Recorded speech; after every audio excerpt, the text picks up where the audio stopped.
हाँ, तो आज अपन बात करेंगे कि जो आपके एग्जाम में आ रहा है अनसीन पैसेज, यानी अनसीन पैसेज का मतलब होता है बुक से बाहर कहीं से भी किसी भी एक टॉपिक पे आ जाता है, जो कोई फेमस टॉपिक हो या फिर जो अभी मॉडर्न अभी मतलब ताज़ा चल रहा हो उस पर भी आ सकता है, स्टूडेंट लाइफ पर भी आ सकता है, कोई अपने जैसे महात्मा गांधी हो गए, इन बड़े स्वामी विवेकानंद हो गए, इन पे आ सकता है, मतलब किसी पर भी एक टॉपिक पे एक पैसेज आ जाएगा और उसके फिर आपको आंसर देने 10 क्वेश्चन आपके उसमें आएंगे पूरे 10 नंबर का। बहुत इंपॉर्टेंट चीज़ है, बस इसको कैसे सोल्व करना है उसके लिए कुछ इंपॉर्टेंट बातें होती है जिनको अपन को ध्यान रखना पड़ता है, और उसको ईजिली अगर एक बार समझ लिया तो पूरे 10 में 10 नंबर आ जाते हैं।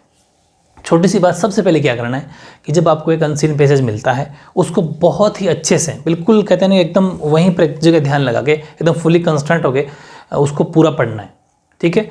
पूरा एकदम अच्छे से तन मन से पूरा पढ़ लिया, पढ़ने के बाद में उसको आपको एक इमेज माइंड बन जाएगी, उसकी थ्योरी थोड़ी समझ में आ जाएगी, इससे ये पूछना क्या चाह रहा है या फिर किसके बारे में कह रहा है, तो पूरी बहुत मोटा मोटी बातें आपको याद हो जाएगी।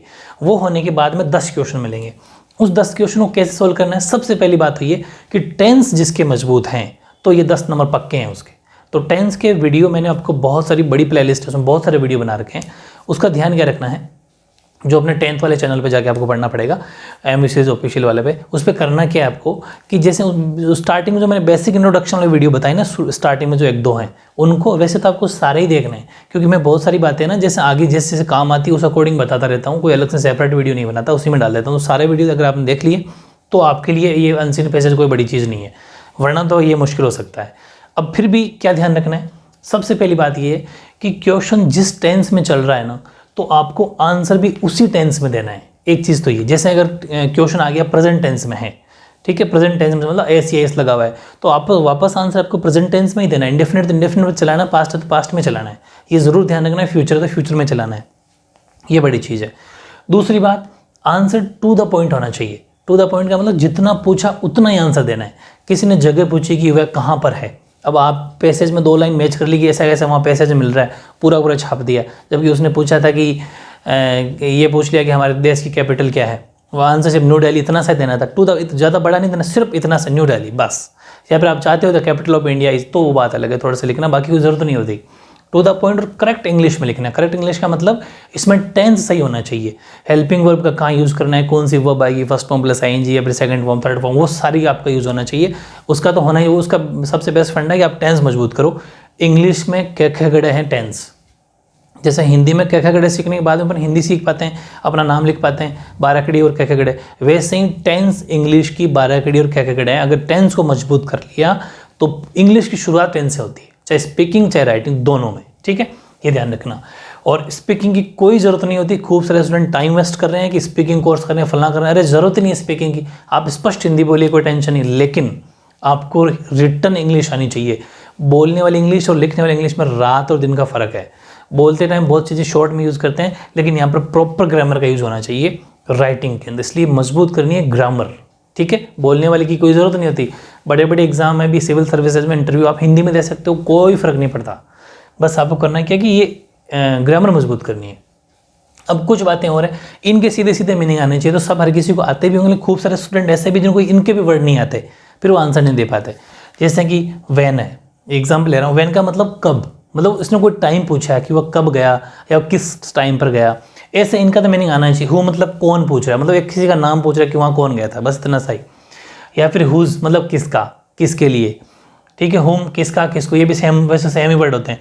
विच मतलब इनमें से कौन सा है, कौन सी। व्हाट मतलब क्या, ये क्या है, ये कौन, इनमें से कौन सा है, वो सब। व्हेन हो गया।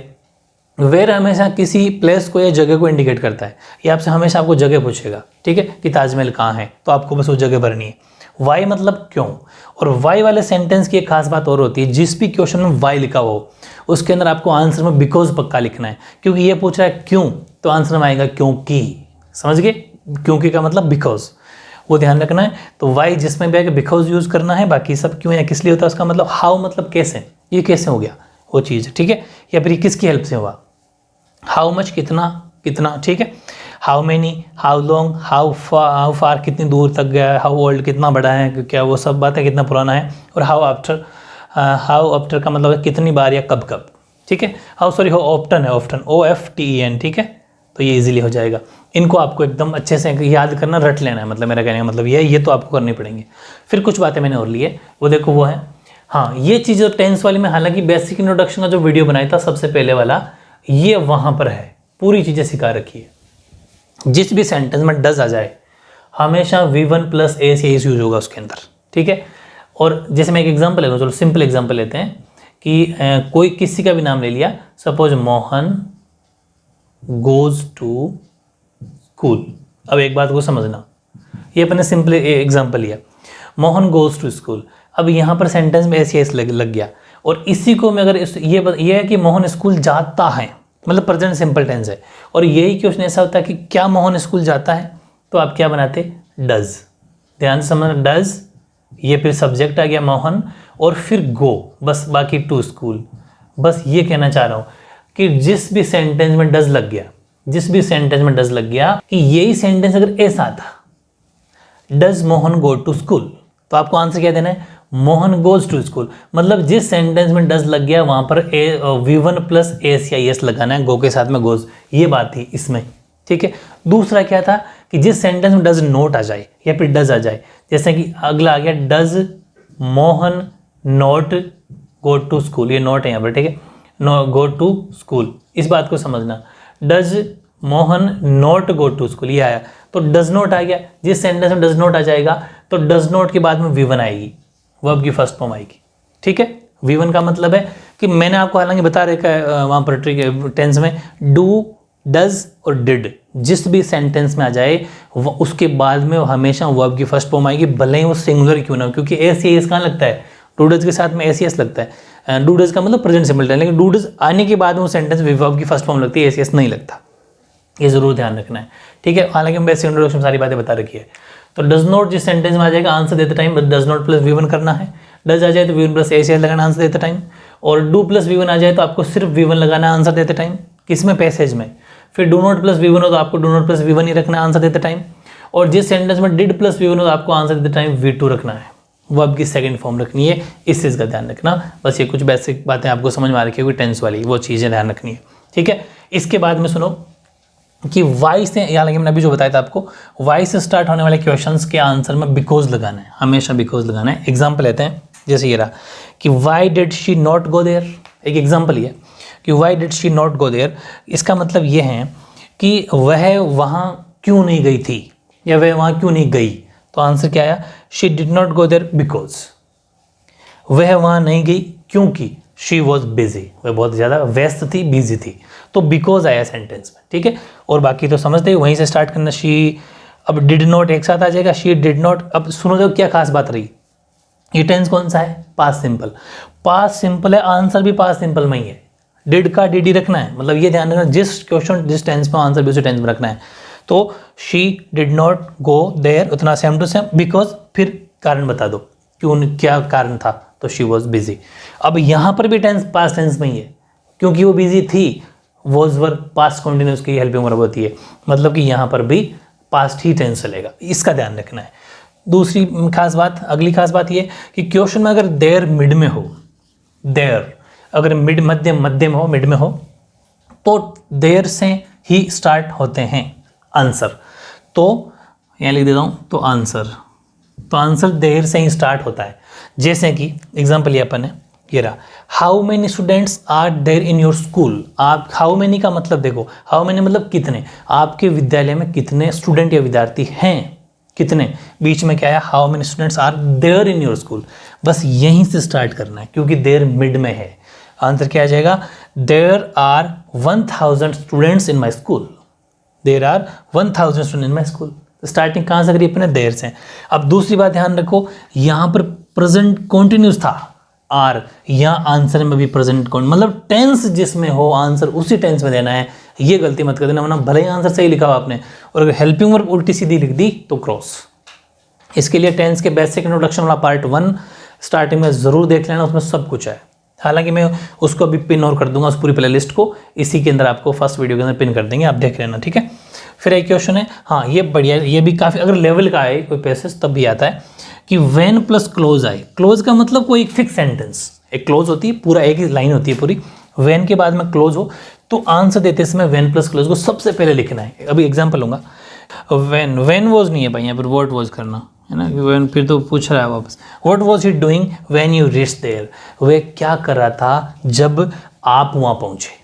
अब पहले इस आंसर इतना ट्रांसलेशन तो आपको आनी चाहिए, वरना तो फिर क्या मतलब टेंस पढ़े हो तो फिर तो ये सब आ जाएगा कि वह क्या कर रहा था जब आप वहाँ पहुँचे, देर मतलब वहाँ पहुँचे। तो आप आंसर कैसे दोगे, सोचो आपसे कोई ऐसा कोई क्वेश्चन पूछता है कि वो क्या कर रहा था जब आप वहाँ पहुँचे, आंसर क्या दोगे कि जब मैं वहाँ पहुँचा। ऐसे तो कहोगे जब मैं वहाँ पहुँचा, मतलब आंसर में आपने आई का यूज़ किया, भले ही सेंटेंस क्वेश्चन में ही और यू का यूज़ है, आपने आंसर देते टाइम अपने ऊपर लिया।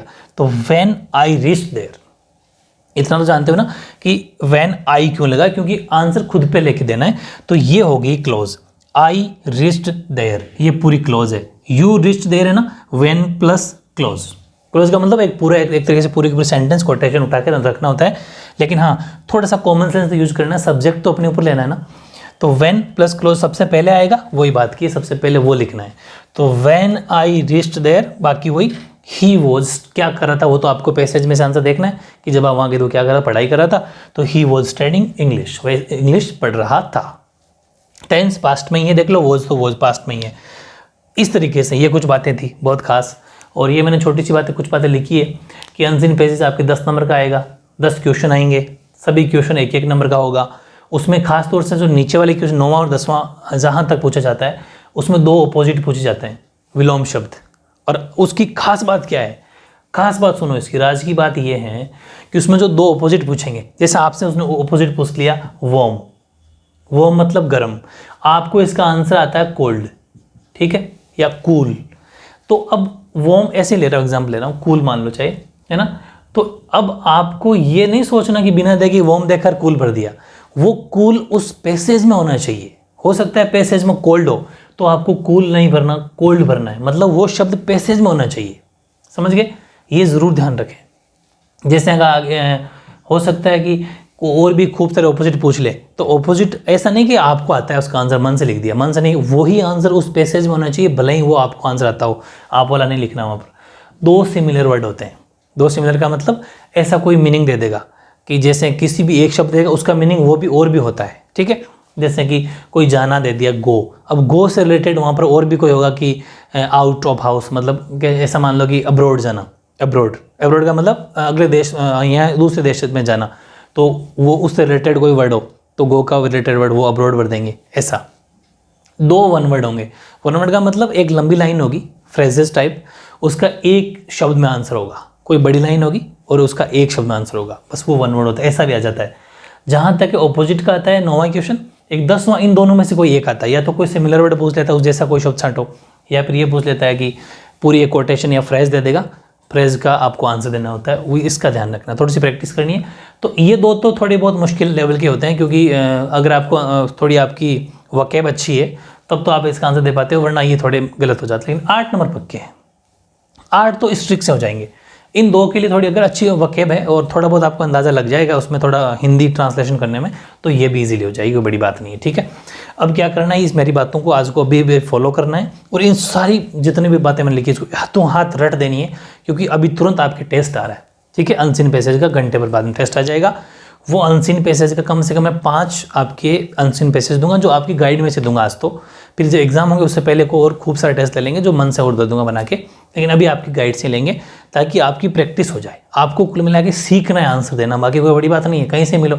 तो इतनी जब मेहनत कर करके दे रहा हूँ आपको, टेस्ट बना बना के दे रहा हूँ, उसका आपको फ़ायदा लेना है, ठीक है। ओके।